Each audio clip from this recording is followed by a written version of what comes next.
मेरे शोहर की नीयत पड़ी हुई थी और मेरी सास ने मुझे धक्के मारकर घर से निकाल दिया। फिर मैं बेतहाशा सड़क पर चलती जा रही थी, तभी मेरी नजर एक औरत पर पड़ी जो अपना बच्चा गोद में उठाए चला रही थी कि कोई मेरी मदद करो वरना बच्चा मर जाएगा। मेरे पास 1000 के नोट थे, मैंने इसे दे दिया। वो खुशी से मुझे दुआएं देती हुई बोली, बेटी तू वापस अपने घर चली जा, तुझे ऐसी खुशी मिलेगी आज तक कभी किसी औरत का न मिली होगी। मैं हैरान हुई कि भला मुझे क्या मिल सकता है। इस औरत की बात सुनकर मैं वापस अपने ससुराल आई, पर जैसे ही मेरी नजर मेरे शोहर की नीयत पर पड़ी तो मेरे सर पर आसमान टूट पड़ा। मेरे शोहर आज जल्दी घर से फारिग होकर घर आ गए थे। मैंने इनसे कहा जल्दी से नहा लो, तब तक मैं खाना लगा देती हूँ। मैं और मेरी सास खाना खा चुके थे, सिर्फ मेरे शोहर ही रहते थे। मैं किचन में गई और जल्दी से फ्रिज खोला तो दोपहर का बनाया हुआ सालन रखा हुआ था। मैंने जल्दी से इसे गर्म किया और साथ में ताजी रोटियां भी बना ली। इसके बाद मैंने चूल्हे पर चाय के लिए पानी चढ़ाया, क्योंकि हम सब की आदत थी खाना खाने के बाद हम चाय पीते थे। मैं खाना लेकर बाहर आई, मेरे शोहर और सास चारपाई पर बैठे हुए थे। मैंने खाना लेकर अपने शोहर के सामने रख दिया, वो खाना खाने लगे। हम सबके चेहरे पर एक खामोशी थी, जबकि मेरी सास के चेहरे पर एक अजीब सी मुस्कुराहट थी। मुझे बहुत अजीब लग रहा था इसे देखकर और कुछ गलत होने का एहसास हो रहा था, लेकिन मैंने इस ख्याल को झटक दिया। मैं नहीं जानती थी कि मेरी जिंदगी में आगे कौन सा तूफान आने। मैं उठकर किचन में आई तो देखा चाय उबल चुकी थी। मैंने चाय कप में छानी और ट्रे उठाकर बाहर निकल गई, लेकिन आगे का मंजर देखकर मेरे हाथ से ट्रे नीचे गिर गई और ऐसे लगा जैसे किसी ने मेरी जान निकाल दी हो। मेरे शोहर चारपाई पर लेटे हुए थे और जोर जोर से अपना सीना मसल रहे थे। मेरी सास घबरा कर हाथ मसल रही थी और साथ साथ कह रही थी, क्या हुआ यूनुस तुझे, क्या हुआ, कुछ तो बता। मेरी सास चला चला कर रो रही थी। इनकी हालत देखकर मैं भागते हुए अपने शोहर के पास आई और इन्हें देखकर मैं भी चिल्लाने लगी। मेरे शोहर का सारा जिस्म नीला पड़ गया था और इनके मुंह से सफेद झाग निकल रही थी। वो अपना गला पकड़कर बिन पानी मछली की तरह तड़प रहे थे। इससे पहले मैं कुछ समझती या किसी को मदद के लिए बुलाती कि अचानक मेरा जिस्म सूख कर कांटा हो गया और इनकी आंखों की पुतलियां भी बेजान हो गई। 2 मिनट में मेरी दुनिया खत्म हो चुकी थी। मेरे शोहर मुझे और अपनी माँ को अकेला छोड़कर इस दुनिया से जा चुके थे। मेरा सब कुछ मेरे शोहर ही थे। इनके साथ इस तरह अचानक मौत ने मुझे हिला कर रख दिया। मैं बिल्कुल खाली हाथ रह गई थी। इनके अलावा मेरे आगे पीछे कोई नहीं था। हमारे घर का शोर सुनकर पड़ोसी और मोहल्ले वाले भी हमारे घर आ चुके थे और वो भी ये मंजर देखकर हैरान हो गए। अचानक मुझे अपने आसपास घुटन का एहसास हुआ और मेरी आंखों के सामने अंधेरा छा गया। मैं अपने आसपास की सभी चीजों को चकराती हुई महसूस कर रही थी। मैंने दीवार का सहारा लेने की कोशिश की, लेकिन मैं अपने होश खो बैठी थी और अगले पल मैं अपने जिस्म के सारे वजन के साथ जमीन पर गिर गई। मुझे होश आया तो मैंने खुद को अपने कमरे में पाया। मेरा सर अभी भी भारी था। मैंने इधर उधर देखा तो अगले ही पल में मेरे शोहर का बेचैन वजूद मेरी नजरों के सामने आया। मैं जल्दी से उठकर बाहर आई। सुबह हो चुकी थी। मैं पूरी रात बेहोश थी। मैंने देखा मेरे शोहर की लाश घर के बाहर पड़ी थी और मेरी सास इनकी चारपाई से लगकर बैठी थी। इनकी आंखों को देखकर लगा जैसे वो पूरी रात रोई हो। जवान बेटे का गम जो था एक माँ करती भी तो क्या। फिर मैं जैसे ही अपने शोहर की लाश के पास पहुंची तो मोहल्ले की सारी औरतें मुझे देखकर एक दूसरे से कहने लगी, ये देख लो हो गई मेहरानी की सुबह, कैसी बेशरम औरत है, शोहर की लाश पड़ी है और ये अपनी नींदें पूरी कर रही है। अरे बेशरम कुछ तो शर्म कर, तेरी बूढ़ी सास कल शाम से ही चारपाई से लगकर बैठी है। पानी का एक घूंट भी उन्होंने नहीं पिया। फिर भी इन्हें तेरा ही ख्याल रहा कि तुझे उठाया न जाए, कहीं तेरी तबीयत न खराब हो जाए। इस हाल में भी इन्हें तेरा ही ख्याल आया। और एक तू है जो पहले अपने शोहर को जान से मार डाला और फिर बेशर्मी से इस घर में रहकर अपनी नींदें भी पूरी कर रही है। तुझे तो शर्म से डूब कर मर जाना चाहिए।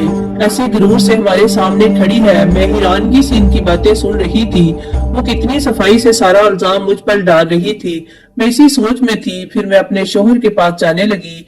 चारपाई तक पहुंची ही थी कि मुझे लगा जैसे मेरे बाल कोई खींच रहा हो। मैंने जैसे ही मुड़कर पीछे की तरफ देखा तो मेरी सास मेरे बाल मुट्ठी में पकड़कर खींच रही थी। उन्होंने मुझे नापाक चीज की तरह खुद से दूर फेंका। मैं जाकर दरवाजे के पास गिरी। अपने आप को किसी तरह संभालते हुए मैं फिर से चारपाई के पास जाने लगी। तभी मेरी सास मेरी तरफ आई और उन्होंने एक जोरदार थप्पड़ मेरे मुंह पर मारा। मेरा मुंह लाल हो गया, गाल सूज गए और होंठ फट गए और खून बहने लगा। अभी मैं ठीक से संभल नहीं पाई थी کہ ان کی باتوں نے میرے پیروں تلے زمین کھینچ لی۔ وہ کہہ رہی تھی کہ میری نظروں کے سامنے سے دور ہو جاؤ، تو میرے بیٹے کی قاتل ہو، تم نے میرے بیٹے کو مار دیا، اس کی جان لے لی، جب سے میرے بیٹے کی زندگی میں آئی ہے اس کی زندگی جہنم سے بھی بدتر بنا کر رکھی ہے، پھر بھی تیرے کلیجے میں ٹھنڈک نہیں پڑی کہ تو نے اس کی جان لے لی۔ میں نے ان کے آگے ہاتھ جوڑ کر کہا میں نے کچھ نہیں کیا، میں نے ان کی جان نہیں لی، میں ایسا کیوں کروں گی بلا؟ وہ میرے شوہر تھے، اب مجھے ان کے پاس جانے سے نہ روکے۔ لیکن میری ساس پر کسی بات کا اثر نہیں ہوا، انہوں نے مجھے بازو سے پکڑ کر گیٹ کے پاس لے جا کر دھکے مار کر مجھے باہر نکال دیا۔ میرے اوپر غم کا پہاڑ ٹوٹ پڑا، ایک تو شوہر سے جدائی اور دوسرا گھر سے بے گھر ہو گئی تھی۔ میں گیٹ کے ساتھ لگ کر رونے لگی۔ میں کافی دیر تک وہیں پر کھڑی رہی، لیکن اندر والے سب پتھر دل ہو چکے تھے۔ میں ٹوٹے ہوئے دل کے ساتھ سڑک پر چلنے لگی، میرا وہ ٹھکانا نہیں تھا، جاتی تو کہاں جاتی۔ اچانک مجھے ایک عورت کی آواز سنائی دی، وہ کہہ رہی تھی خدا کے نام پر کوئی میری مدد کرو، میرا بچہ 2 دن سے بھوکا ہے، کوئی تو میری مدد کرو، کوئی تو مجھ پر رحم کرو۔ میں نے دیکھا میرے دوپٹے میں کچھ پتا ہوا ہے، اس وقت میرے پاس 1000 کے نوٹ تھے، میں نے وہ نوٹ اس عورت کو دے دیے۔ اس عورت کی گود میں ایک چھوٹا بچہ تھا جو رو رہا تھا، شاید اس کو بھوک لگی تھی۔ اس عورت نے میری طرف دیکھا اور کہنے لگی بیٹی کہاں جا رہی ہو اور کیوں رو رہی ہو، کیا تم بھی میری طرح دکھی ہو؟ میں نے اس کی بات سنتے ہی گھبرا کر ادھر ادھر دیکھنے لگی تو میں اپنے گھر سے بہت دور نکل آئی تھی۔ اس عورت نے کہا خدا تمہارا بھلا کرے، تیری ساری مشکلیں آسان ہو، تو سدا سکھی رہے، ایسے سڑک پر نہ چل، جا اپنے گھر چلی جا۔ میں نے کہا میرا کوئی گھر نہیں، میں بے سہارا ہوں۔ اس نے کہا تو بے سہارا نہیں ہے، جا اپنے گھر چلی جا، تیرا گھر تیری راہ دیکھ رہا ہے، تیرے پاس تو سب کچھ ہے، پھر کیوں سڑک کی خاک چاند رہی ہے؟ تو ملکہ ہے، جا اپنا گھر سنبھال، اپنے گھر جا، وہاں تجھے ایسی خوشی ملے گی کہ تو نے کبھی خواب میں بھی نہیں سوچا ہوگا۔ میں بڑی حیران ہوئی کہ اس گھر میں تو میرے جوان شوہر کی موت ہو گئی ہے، میری پوری دنیا لٹ چکی ہے، بھلا وہاں مجھے خوشی کیسے مل سکتی ہے؟ حالات کے آگے مجبور ہو کر میں اپنے گھر کی طرف جانے لگی اور سوچا جا کر دیکھوں تو صحیح کون سی خوشی ملنے والی ہے، اور خوشی نہیں بھی ملی تو ایک بار پھر سے اپنی ساس کے پیروں میں گر جاؤں گی، ہو سکتا ہے کہ ان کو مجھ پر رحم آ جائے اور وہ آخری بار مجھے اپنے شوہر سے ملنے دے۔ اتنے میں گھر کے دروازے تک آ چکی تھی، میں نے دیکھا دروازہ اندر سے بند نہیں تھا۔ میں نے زور سے گھر کا دروازہ کھولا، پر دروازہ کھلتے ہی سامنے کا منظر دیکھ کر میں حیرت سے دنگ رہ گئی۔ میرا پورا جسم کپ کپانے لگا۔ میرا نام اروبا ہے، میں ایک چھوٹے سے شہر میں رہتی ہوں، میرے ساتھ میرے شوہر اور میری ساس رہتی ہے، ابھی میری عمر 30 سال ہے۔ یہ بات اس وقت کی ہے جب میں 20 سال کی تھی اور شہر کے سب سے اچھے کالج میں پڑھا کرتی تھی۔ مجھے پڑھائی میں کچھ خاص دلچسپی نہیں تھی، لیکن پاپا کی وجہ سے مجبوری میں پڑھ رہی تھی۔ میرے پاپا ایک مشہور بزنس مین تھے، لیکن ان کا رویہ ہمارے ساتھ شروع سے ہی کافی سخت تھا۔ میں نے اپنی پوری زندگی میں انہیں کبھی مسکراتے ہوئے نہیں دیکھا تھا، وہ ہر وقت غصے میں رہتے، ایسا نہیں تھا کہ ان کی کوئی وجہ تھی، وہ شروع سے ہی ایسے تھے۔ میں ان کی اکلوتی بیٹی تھی، لیکن پھر بھی انہوں نے مجھ سے کبھی پیار سے بات نہیں کی۔ وہ میری ہر چھوٹی بڑی ضرورتوں کا خیال رکھتے، لیکن میں ان کے غصے سے پریشان تھی۔ میں اور میری ماں ہمیشہ پھونک پھونک کر ہی قدم رکھتے تھے اور اس چیز کا خیال رکھتے کہ کوئی بھی بات ان کی مرضی کے خلاف نہ ہو۔ میری ماں بھی پڑھی لکھی عورت تھی، مجھے میرے پاپا کے رویے نے اپنے گھر والوں سے دور کر دیا تھا۔ حد سے زیادہ سختی بھی انسان کو اپنوں سے دور کر دیتی ہے، میرے ساتھ بھی کچھ ایسا ہی ہوا۔ اس دن جب کالج سے گھر آئی تو میرے پاپا کے بزنس پارٹنر اپنی بیوی کے ساتھ ہمارے روم میں بیٹھے ہوئے تھے۔ میرے پاپا کے بزنس پارٹنر اکثر ہمارے گھر آ جایا کرتے تھے۔ میں نے کھانا کھایا اور سو گئی۔ شام کو سو کر اٹھی تو ماں نے بتایا کہ تمہارے پاپا نے تمہاری شادی اپنے بزنس پارٹنر کے بیٹے عباس سے طے کر دی ہے اور اگلے کچھ دنوں میں تمہاری منگنی ہونے والی ہے اور اس کے بعد شادی۔ ان کی یہ بات سن کر مجھے ایسا لگا کہ کسی نے میرے تن بدن میں آگ لگا دی ہو۔ میں نے ماں سے غصہ کیا تو ماں نے کہا خبردار جو الٹی سیدھی کوئی حرکت کی، اپنے باپ کے غصے سے واقف ہونا تم، اس لیے کوئی بھی ہنگامہ کر کے اپنے اور میرے لیے مشکل نہ بڑھانا۔ میں غصے سے اپنے کمرے میں چلی آئی اور اپنا فون لے کر جونس کو فون ملایا، رو رو کر اس سے کہنے لگی پاپا میری شادی زبردستی اپنے بزنس پارٹنر کے بیٹے سے کروانا چاہتے ہیں، تم جلدی کچھ کرو کیونکہ میں تمہارے علاوہ کسی اور سے شادی نہیں کر سکتی۔ جونس نے کہا تم فکر مت کرو، میں جلدی ہی کچھ کرتا ہوں۔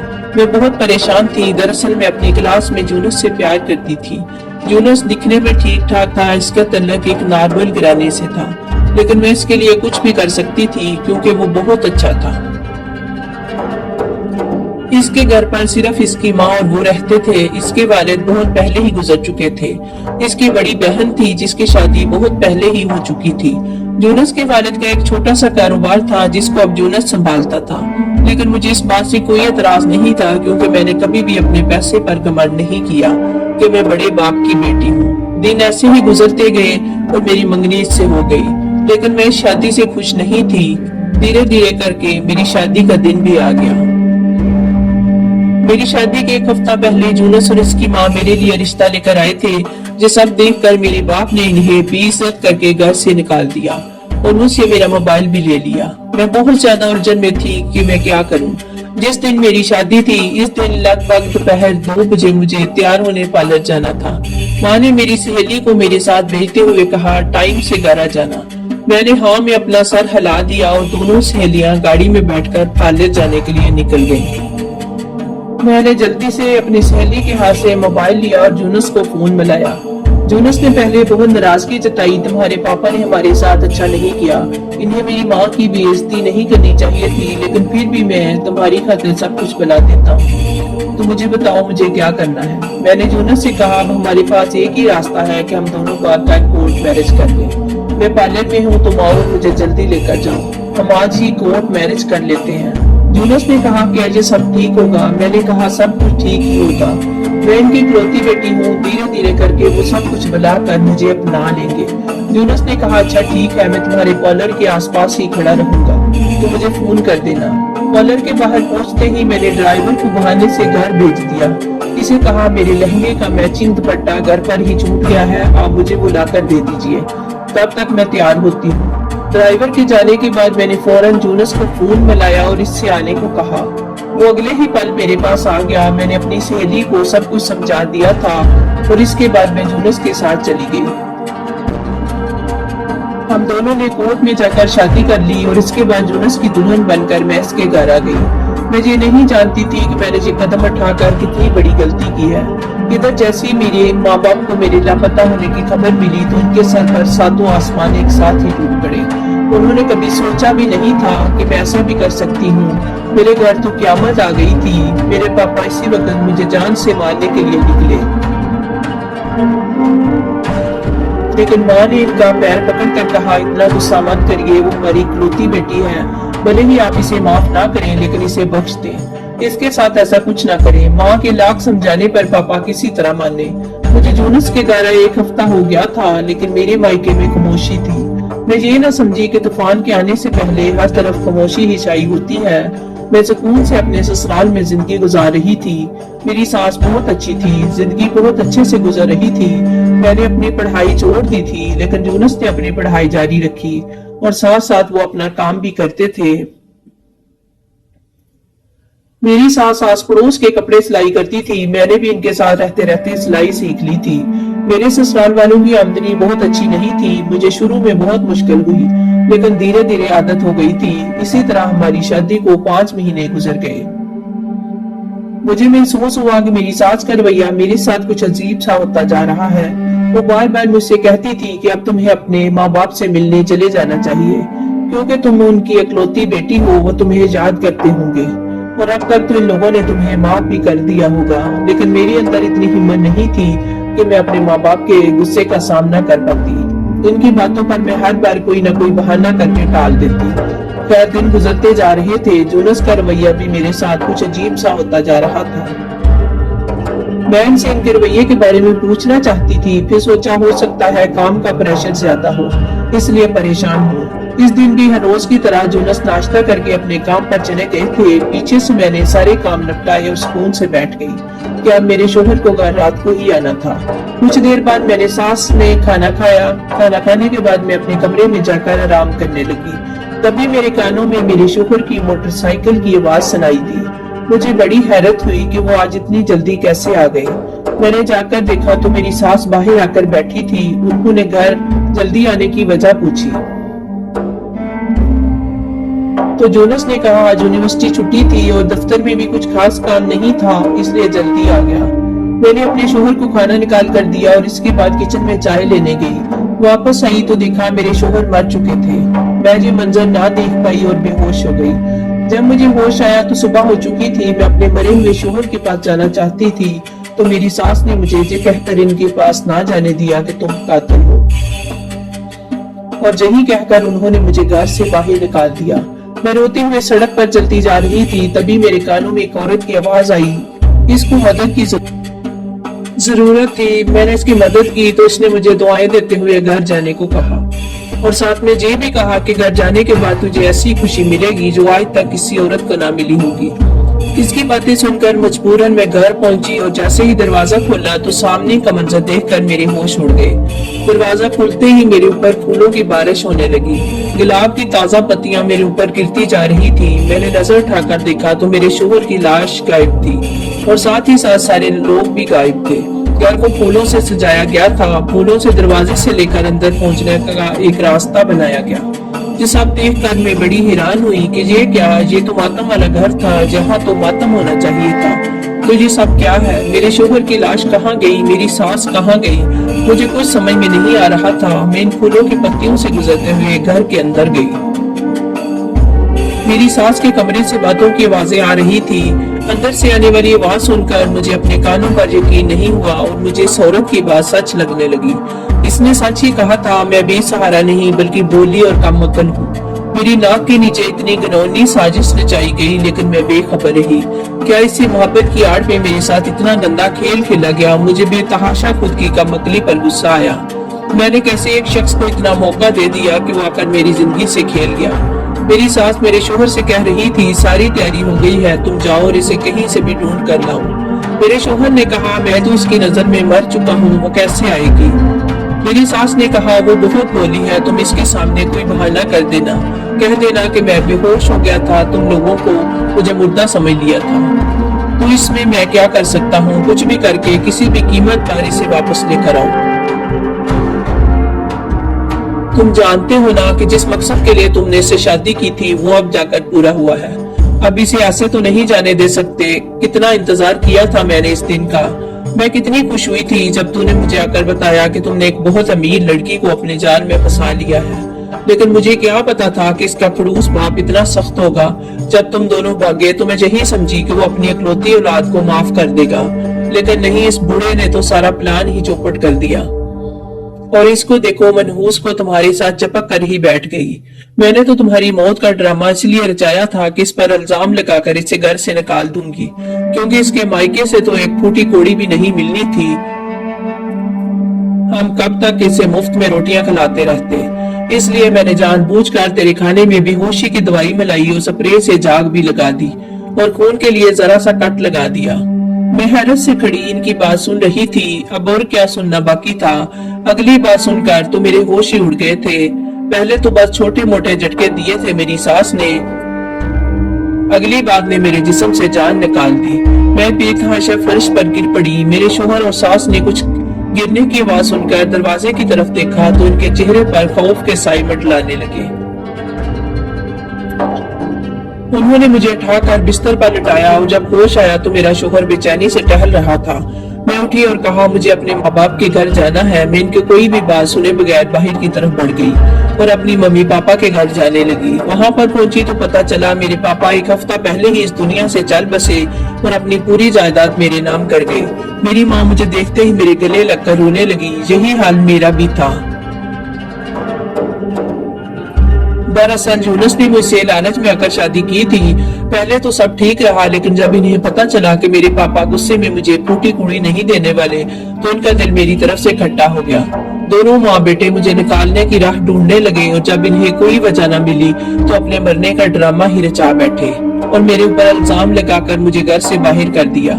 पर मेरे घर से जाते ही उन्होंने किसी से खबर सुनी कि मेरे पापा मर गए और अपनी पूरी जायदाद मेरे नाम कर गए। तो ये खबर सुनते ही मेरा शोहर उठकर बैठ गया। मोहल्ले वाले कुछ तो डर गए और कुछ ने वजह जानने की कोशिश की तो इन्हें ऐसा महसूस कराया कि इसे तो कुछ याद ही नहीं। सबने यही समझा कि हमारी ही गलती है, हमने बेहोशी को मौत समझ लिया। एक एक करके सारे लोग वहां से चले गए। मेरी सास और मेरे शोहर लालच में अब मुझे वापस लाना चाहते थे ताकि मेरी जायदाद अपने नाम करवा सके, और इसलिए उन्होंने मुझे खुश करने के लिए मेरे वेलकम का पूरा इंतजाम किया। لیکن میں نے بھی فیصلہ کر لیا تھا کہ میں انہیں کبھی معاف نہیں کروں گی۔ شام ہوتے ہی میرے شوہر اور میری ساس میرے گھر آئے اور مجھ سے معافی مانگنے لگے، لیکن مجھ پر ان کی کسی بھی بات کا کوئی اثر نہیں ہوا۔ وہ مایوس لوٹ گئے۔ کچھ دن بعد مجھے پتا چلا کہ میری ساس کو ان کے کیے کی سزا مل گئی اور ان کو جگر کینسر ہو گیا ہے۔ جونس کی بھی حالت بہت خراب تھی۔ اس کی حالت دیکھ کر میرا دل خون کے آنسو روتا تھا۔ چاہے اس نے میرے ساتھ جو بھی کیا، لیکن وہ میری محبت تھی، اس لیے نہ چاہتے ہوئے بھی میں نے اسے معاف کر دیا۔ میری ساس اور میرے شوہر دونوں بہت بدل گئے ہیں۔ ان کی زندگی سے دولت کی ہوس ختم ہو چکی ہے۔ 2 سال بعد خدا نے مجھے خوبصورت بیٹا دیا اور میں ہنسی خوشی زندگی جی رہی ہوں۔ دولت ہی انسان کو اندھا کر دیتی ہے، وہ سنبھل تو جاتا ہے مگر ٹھوکر لگنے کے بعد۔ دوستو، ویڈیو کیسی لگی کمنٹ کر کے ضرور بتانا اور ہمارے چینل کو سبسکرائب ضرور کرنا۔ اللہ